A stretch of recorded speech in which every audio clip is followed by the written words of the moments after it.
Hello, you wonderful people, and welcome to another episode of Super-Fanta-Fi. This being a show where I talk about TV shows of the supernatural, fantasy, and or science fictional genre. For today's episode, I'm going to talk about the season finale of The Last of Us. Great season finale. A lot of really interesting things went down in this episode, so let's break it down. So the moment we got the opening, and I was like, oh, interesting, because I brought this up last episode. I'm like, who is Ashley Johnson going to be? Who's Ashley Johnson going to be?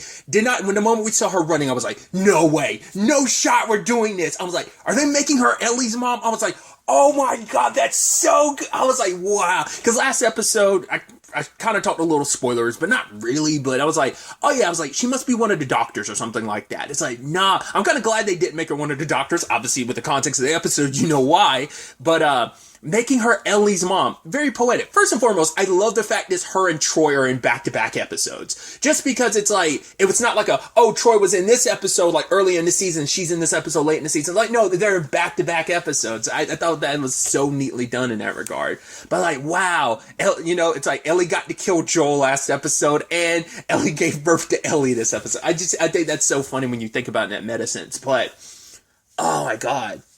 It was also just so dope to see Ashley Johnson. Because I've talked about this before, I'll talk about it really quickly.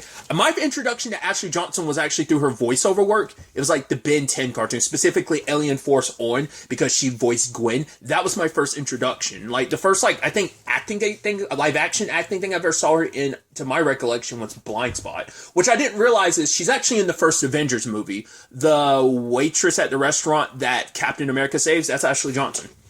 I did not know that until I rewatched the movie a couple years ago. I was like, holy crap, Ashley Johnson's in this. Anyway, tensions and all that aside.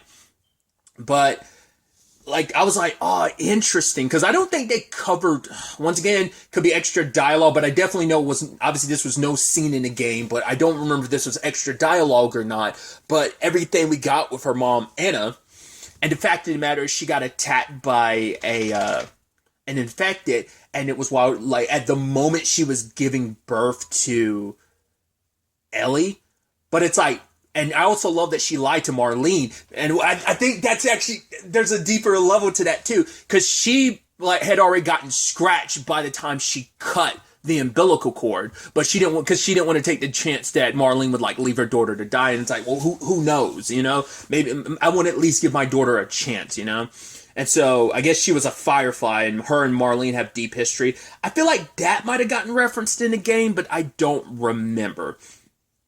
Well, because Marlene didn't make it sound like she knew. At least at the beginning of this, she didn't. Because wasn't it like I said, I think, didn't she say something? Wasn't there dialogue in the game or something about, she was friends with Ellie's mom?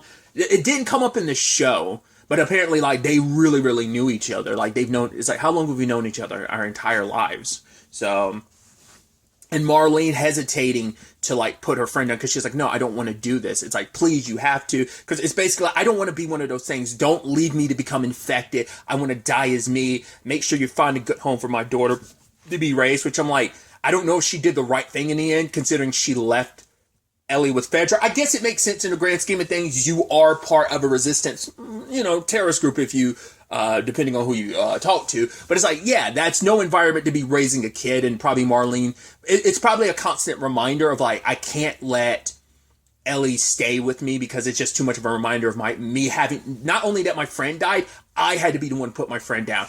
Dude, the parallels run even deeper because obviously we know Ellie had to do the exact same thing to Riley. So it's like, dude, that's wild to really, really think about in that regard.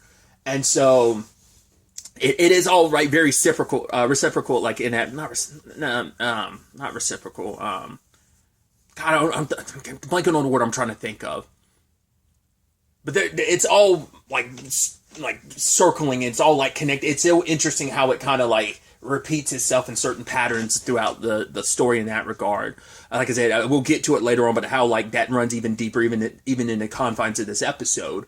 But I think it's just right. My thing was too is you left her with Fedra. You're literally fighting Fedra, so why would you? But it's right, it's someplace. She gets to have some form, I guess, of a normal-ish life, but, because it's also, obviously, Ellie's 14, so this is about 6-ish years into it, so it's yeah, so you're pretty deep into it at this point. Not as deep, story-wise, obviously in that 20 years, but still. So we cut to Joel and Ellie, present day, and I think it's just Ellie's despondentness of just because, right, I mean, I don't even know if they give you context in the game. Maybe they did.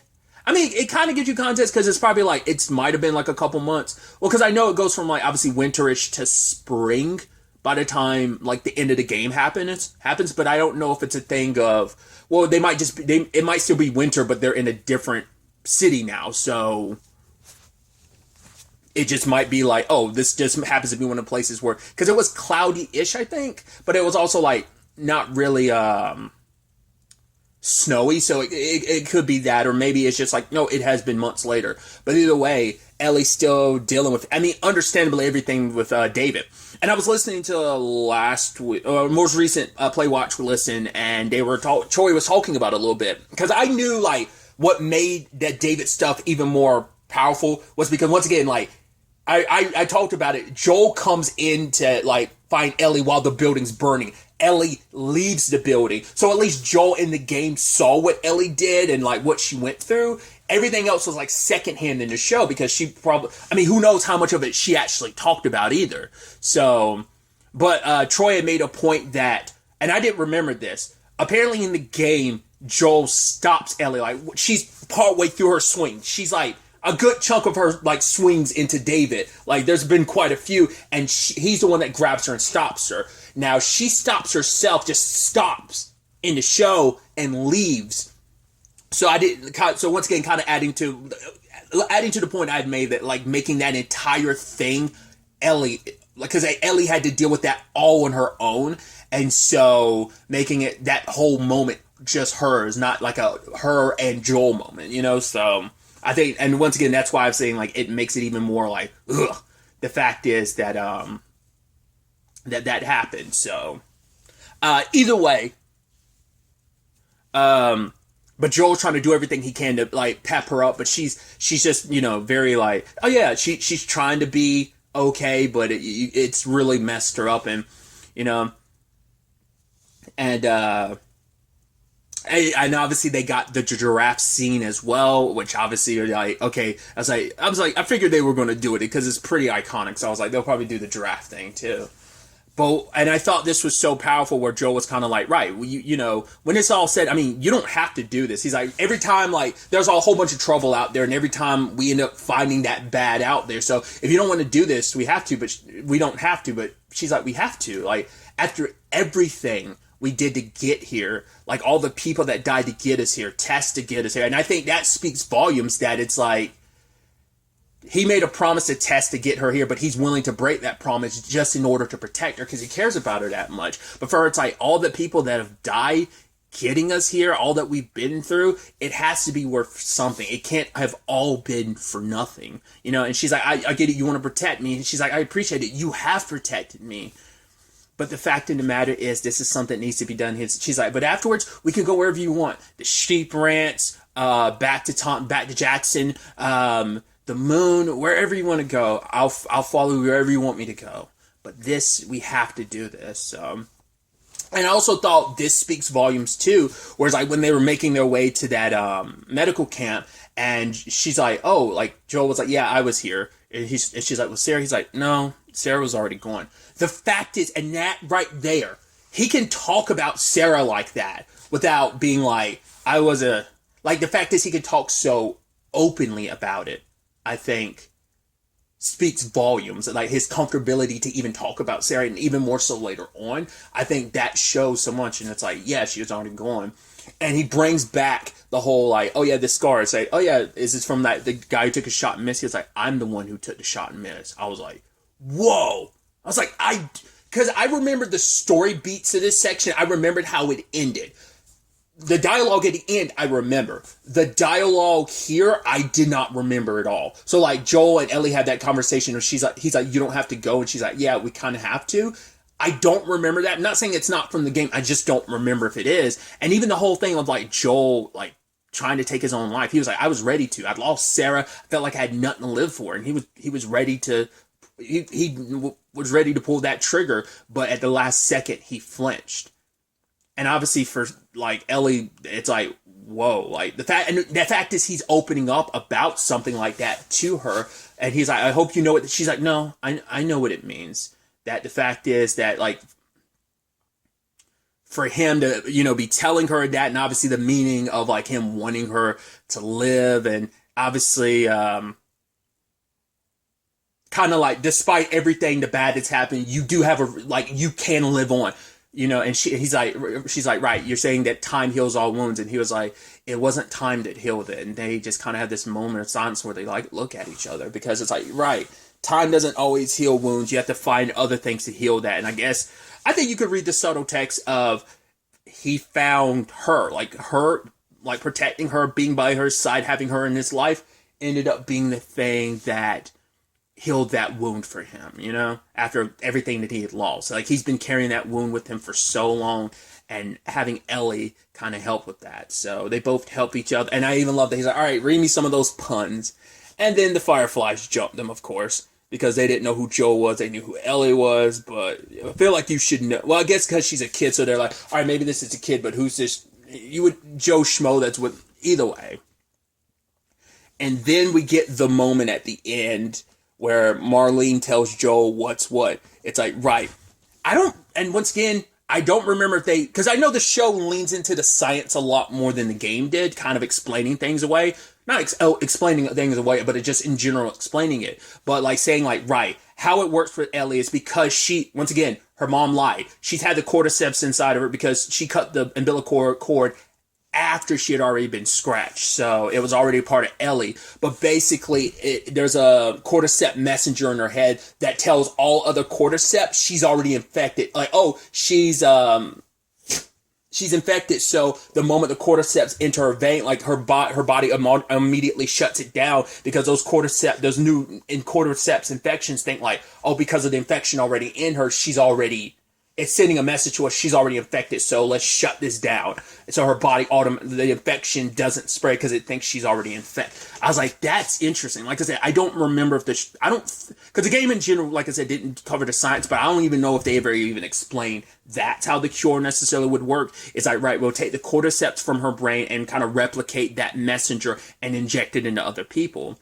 But it's like, Joel then goes, no, the cordyceps grows in the brain, and it's like, yeah, that's the rub of this story, that Ellie would have to die to save everyone. And Joe's kind of like, no, let me see her. Because that's the thing, like, who knows how things would still play out the way they did, even if Marlene had let Joel go see Ellie. But it's like, right, she knows how much harder that would be. Like, no, you don't even, I can't let you even see her because I don't want to take the chance you might stop it. And also, it's easier this way. It's like, right, I know how hard this is for you, Joel. The fact is that she is...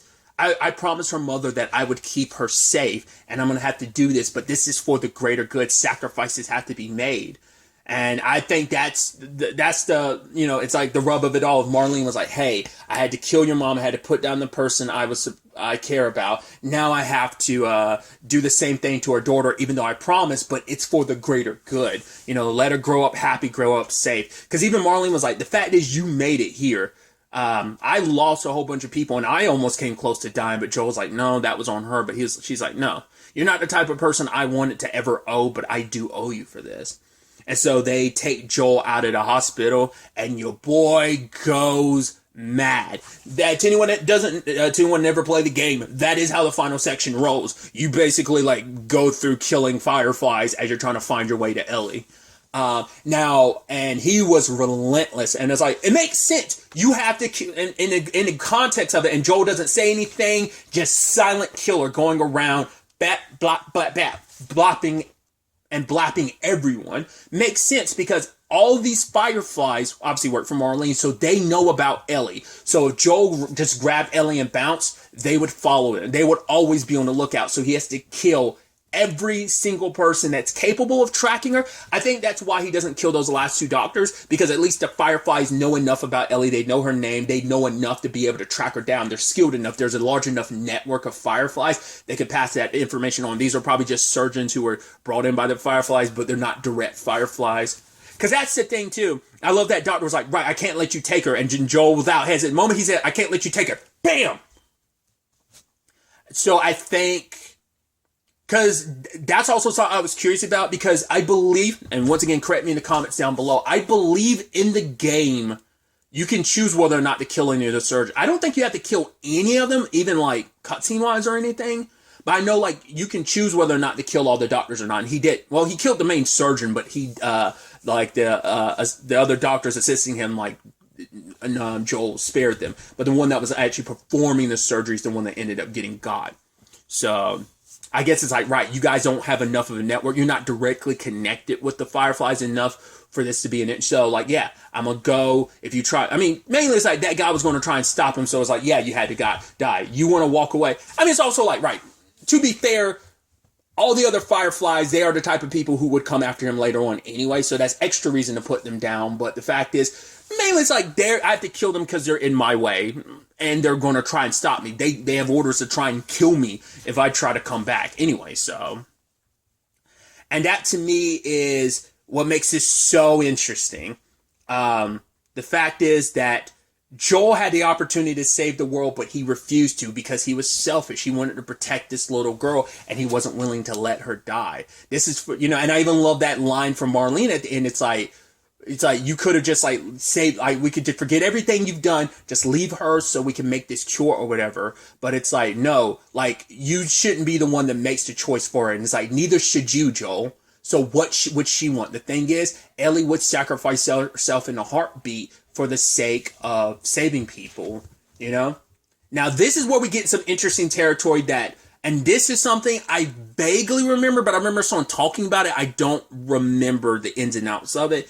But in the hospital section in the video game, there are recordings. They're not even notes. They're like, I believe they're voice recordings on like cassette tapes maybe, but maybe little like palm size like recorders or whatever, I believe. But it's implied Ellie is not the first immune person they found over the course of these 20 years. There have been others, but those others, it never worked out. Now, that's where we get into the slippery slope of, like, first and foremost, regardless of it all, understandably, Joel wants to protect Ellie, and that's also the part of, like, the video game. You've been on this road of escorting and protecting this character. You even played her one section before with the whole David thing, and now it's like, are you really going to just let her die, whether it's for the greater good or not? For Joel, he doesn't care. Fuck humanity. I don't care. This world's broken. Maybe it can be saved. Maybe it can't. I don't care.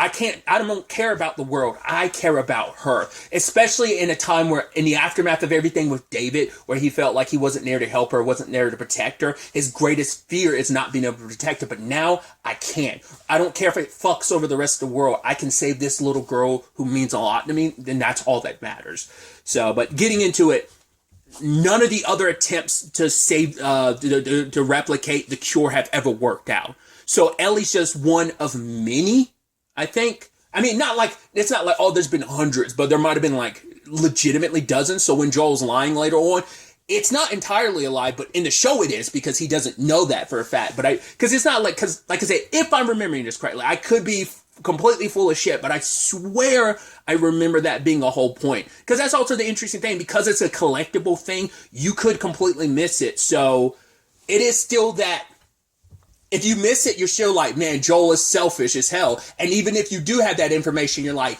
well, none of the other attempts at making a cure ever worked out. All these people that died that were immune, it all led to nothing. But the argument could be, Ellie could be the one. She could be the one that ends up being the end-all be-all cure. Then there's also the element of, but maybe she couldn't. Or, at the very least, she could be what they need to know. Okay, she could give them enough knowledge so that the next time they come across someone, they can actually make the cure. So, even in that regard, it still shows like how selfish Joel is, but it adds the context of, hey, like, this has been done before. Once again, that's a line from Joel in the show, but it's a lie that Joel says, saying like, oh yeah, they've got dozens of other people there and it kind of failed or whatever, but at least when he's explaining it to Ellie later, because I was like, with the whole Marlene scene, I was like, are they going to do it like they did in the game? And they did. They cut away to after the fact, and you're like, okay, so what did Joel do? And you see Ellie in the back seat. Then we cut back to him shooting Marlene. I was like, oh, that's so good.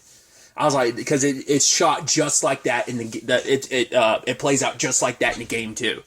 But but yeah, like that's where I was talking about like the level of like selfishness and how it all ultimately ends up playing out. It's like, ironically enough, Anna wanted her daughter protected and safe, and she's safe with Joel to the point that Joel potentially doomed the rest of the world. Once again, it depends on how you want to look at it. Because once again, there's no guarantee that Ellie was going to be the end all be all cure. But there's also no guarantee she wasn't going to be, or at the very least wouldn't have been a key to eventually finding a cure later on down the road. So that's the rub of it all. Like I said, once again, if I'm remembering the game correctly, which I totally could be misremembering, because I was curious like what was going to go down, because I was like, I know this episode's only, it's almost shorter, because it's only like, what, 43 minutes with the credits. So I'm like, interesting. Because I know like the final section involves a lot of like fighting infected, if I remember correctly. It isn't just like obviously they cut a lot of that out like for the TV show, obviously, because you don't need those gameplay elements and stuff. But yeah, but even at the end, Marlene's begging like, please don't just let me go, and Joel's like, I can't, because you'll just come after her again. Bam. It's like, yeah. And also I think that's the interesting thing too. This isn't just a TV show; it's in the game as well. Marlene only is, and I think it's very poetic that she was in a even meta sense that she's there at the beginning of the story and she's there at the end of the story. Those are the only times you see Marlene, even in the game. She's only in the beginning and end of the story. So it's also poetic that she would be here at the beginning of Ellie's life and also potentially at the end of her life. Because it's like, yeah, what are you going to do? Like, eventually you will die, or she'll leave. She'll grow up and be her own person. She'll eventually get infected, or like she'll get killed or ripped apart by, whether it's by like raiders or infected. So if you let her, like, yes, you're going to let her live a life, but it's only a matter of time in this world before she dies. But it's like, yeah, but at the end of the day, he wants to be selfish, you know, because he is human. I mean, I guess it's all on you for putting him in this position. I mean, who's to say if Marlene hadn't been the one taking Ellie here all by, like, with her, like, if it wasn't Marlene, who's to say she wouldn't do the exact same thing? To be fair, she has an even deeper connection with Ellie than Joel initially did, because it was like, hey, I was very close to your mom, but maybe you can make the argument because she left her with Fedra for like 14 years, maybe she checked on her from time to time, but it's still like a thing of, you had that disconnect for all those years, and yeah, you care about her and you feel bad, but this is more so about because she wasn't around Ellie that long. She was only around Ellie when she brought her in. It was more so about, hey, I'm here, I'm getting you because I knew your mom. Whereas Joel went through all this emotional stuff with her. They've been on a hell of a journey, like, together for months. Whereas, once again, like, because we have no idea, because she even said in the first episode, she was a baby when she was dropped off at Fedra, at the orphanage, so it probably wasn't that long that Marlene was with Ellie, and obviously she was a baby at the time, so probably didn't fully imprint at that point in time, but obviously Joel has spent all these months with an older Ellie, so. And then we cut to the end on the way to Jackson's like, yeah, it's going to be a 5-hour hike. Come on. I do love the line of like, oh yeah, there's a guitar, like, I can teach you later on if you want. She's like, yeah, sure. So I also love that it was, I skipped over that line of dialogue I thought was so good, where it's like, he was basically like, oh, we're going to do this, we're about to do this, but she's like, right, we're going to do this, and this. He's like, well, actually, we actually picked up some dynamite from that RV, so we're going to blast our way through. She's like, really? He's like, no, but I had you going there for a minute. I was like, that's really cute. But, and once again, but circling back to the end, when he's walking and he's talking about Sarah, he's like, oh man, Sarah used to love hikes. I'm like, I think that's dialogue straight out of the game, with him talking about Sarah even more so like that. He's like, oh man, like, she would have liked you. I mean, it's like, right, she was more girly. I'm not saying that you're not girly. She's like, no, I'm not. He's like, yeah, you're not. But she had like this killer smile, which isn't to say you don't either. I was like, I love how he kept getting nervous about it. I was like, I thought that was super sweet. And, her talking about Sarah, it's like, right, I think but you know why she'd really like you? Because you're funny. I'm sure you would make her laugh. And Ellie's like, I think I'd like her too. And I think him being so open like that, especially after everything, made Ellie go, okay. And this is where I don't remember the dialogue from the game or not. Because I don't remember if this is where she talks about Riley. Maybe she did, and I just don't remember. I was like, did she really talk about Riley even at the end? I was like, interesting. I don't know if that's just something they did for the show, or was it straight from the game too. But Ellie's like, right, she brings up the whole thing about Riley, and she says it, which this is something I read like a while back before the show started airing. I think I saw like maybe on like her filmography, Storm Reed's filmography. Storm Reed's the actress who played Riley. I want to say I saw she was going to be in 2 episodes, so I thought that's why I was so curious about how they were handling the Riley story, because I was like, oh, are they dividing that up? But it's like, no, she was only in 1 episode, so I don't know if that was just like a mistake, or maybe they were. I wonder, did they actually film the scene of Ellie killing her, but decided not to include it, type of thing? Because there's always that thing of like, who knows, like how much stuff is actually filmed and how much is on the cutting room floor of just like, yeah, let's not include that. We don't need to see it. All we need is Ellie talking about it. But maybe I'm misremembering, but I could have sworn I saw, and once again, it was on her Wikipedia filmography. It wasn't even like I checked her IMDb, so I don't know like if that was just a mistake or what, but I could have sworn she was going to be in 2 episodes. That's why I was like curious how they were going to divide up the Left Behind story, but it was like obviously just 1 full episode. But either way, you know, it's like for Ellie, it's just a thing of like after losing Riley, then Tess, then Sam, but then Joel saying like, right, at the end of the day, things don't always play out the way you hope they do, and you kind of find something else to live for, something else to fight for. And in that moment, Ellie cuts him off. It's like, swear to me everything you said about the Fireflies, the raid, the cure wasn't working, they're giving up on the cure. And he even when she was like, is Marlene okay? And she kind of got her answer for it. But that's what I love about this scene is she wants to believe Joel, but there's some part of her that doesn't know if she can or not. She doesn't know if she can fully believe him or not. And so he's like, I swear to you, everything I told you was the truth. And she's like, okay, cut to black. And to anyone who's curious, the game ends exactly the same way. Like after Ellie says, okay, they don't even make it to Jackson fully before like that happens. And it's like, that's why I'm curious how people are going to feel about that. I think people like that, but I could have sworn I remember people not liking that, the way that ending played out specifically like that. So, and you know, once again, ending on a single word.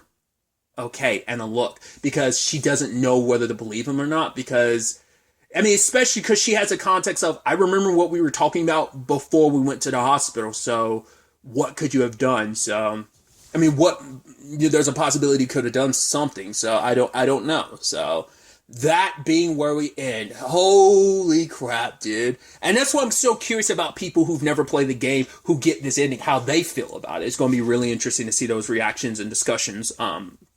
So obviously I'm getting to this like the next morning, so I'm sure a lot of those are already out, but either way, obviously the show got renewed for a 2nd season. Obviously there is another game for them to adapt. The question then becomes like, because I only know maybe half of the Last of Us 2 story. I'm a lot more familiar with 1 than I am part 2. I watched someone play, because once again, I didn't have a PS4 at the time, I don't believe, when part 2 originally came out. So I do have time, because it's probably going to be like, might not be until like maybe 2024 when we get the next season. Maybe. I don't know if this is going to end up being like a little bit of a Westworld, because like Westworld had like 2 years in between every season with the scope of everything. But someone had brought up the fact, because like part 2 is maybe double the size of the first game. So some people had theorized, could the show split the 2nd game into 2 seasons? So the show will end up being a 3-season show maybe? Or will it all be done in season 2? Like I said, I only know half the story. There's a switch. That's all I'll say. Like to anyone that knows what's like that switch, partway into that switch is where I left off with the story. I was watching someone play it, but then I was always like, I want to play it myself, especially because I didn't ever play the first one. I watched someone play it years ago. So I don't know. It gives me time to like play the second one through. I'm not the stealthy type of person. Like, obviously I've talked about it. JRPGs are more my style. So like that type of game isn't all, but I also like, I sometimes get outside the JRPG realm when it comes to video games as well. So, you know, I might pick up part 1 and part 2 at some point in time and play them all the way through, you know, but, I'm very, very excited for part 2. Just from because I know like a lot of people had very mixed feelings about, because like people either loved it or they kind of were like middling on it or they straight up hated part 2. But I I'm very excited to see them adapting it. Like I said, hopefully by the time season 2 comes out, I will be a lot more well versed in part 2. So, because this is one of the few things where like I'm knowledgeable enough about that can be like, ooh, compare and contrast between the game and the TV show. So that's not always the case. So I think it's kind of like a fun thing to be able to do every once in a while. So, but really, that's all I wanted to talk about. Till the next time we meet, be happy, be safe, live life to the fullest, and enjoy it. Good day and goodbye.